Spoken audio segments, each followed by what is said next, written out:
Hey guys, Buffering Game back today, bringing you a video, and today we're covering the new Insurgency Sandstorm Operation Overrun update, brand new here on all platforms of the game.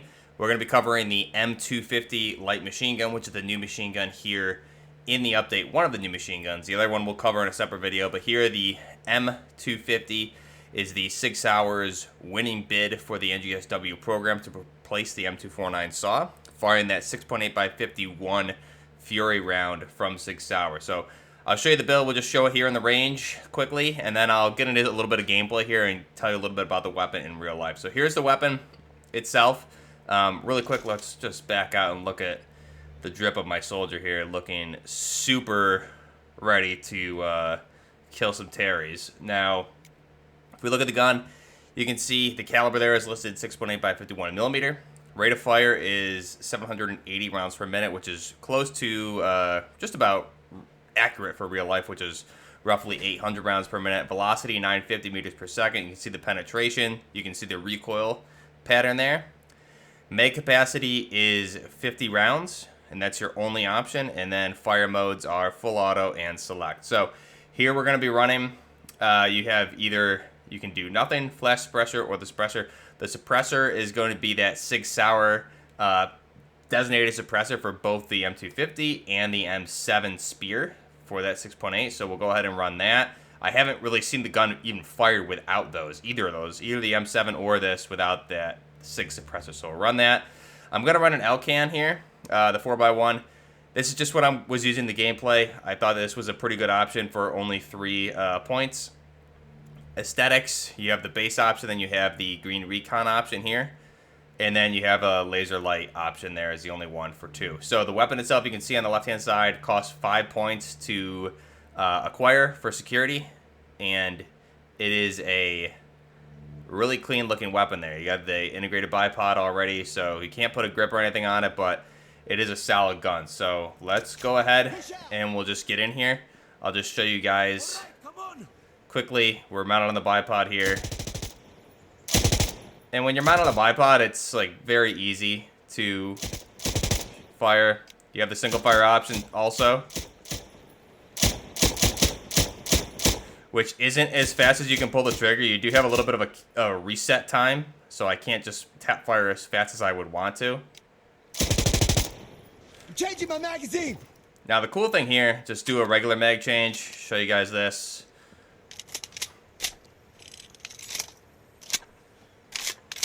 Okay, let me actually, I'm going to turn the HUD off here in a second. Let me refresh my ammo. And let's turn the HUD off so you guys can see when we do the reload, make it look really clean here. Because there is the fast reloads, which I also really like. So let's go ahead and go over here now. The full auto, so we showed it mounted, right? So let's take a look at the full auto pattern here. Just firing full auto. I'm not going to control it. Right, that's a pretty big pattern. Let's try and control it. I don't know what that explosion was. I hit something to the wall. But you can, I mean, you can relatively control it. It's not insane. You're not going to be full autoing this thing unless you're close range. Now here's my quick reload. Hopefully it'll do it. Yep. So you can see you're going to put that through and just pull it. Boom, good to go. Instead of you're not even bringing up the quick reload. You don't even bring up the feed tray, which is nice. So it does have that feeding mechanism that you can just pull it through, which is typical with a lot of the more modern day machine guns from the NG7, LMG from Knights Armor Company, everything like that onwards. So, I mean, that's my target. I can hit that pretty easily, right? It's a nice burst. And then obviously with the bipod, I can get down and do that. So one more quick reload. I do like the quick reload. It looks super clean. And then that just strips down. Versus the regular reload here.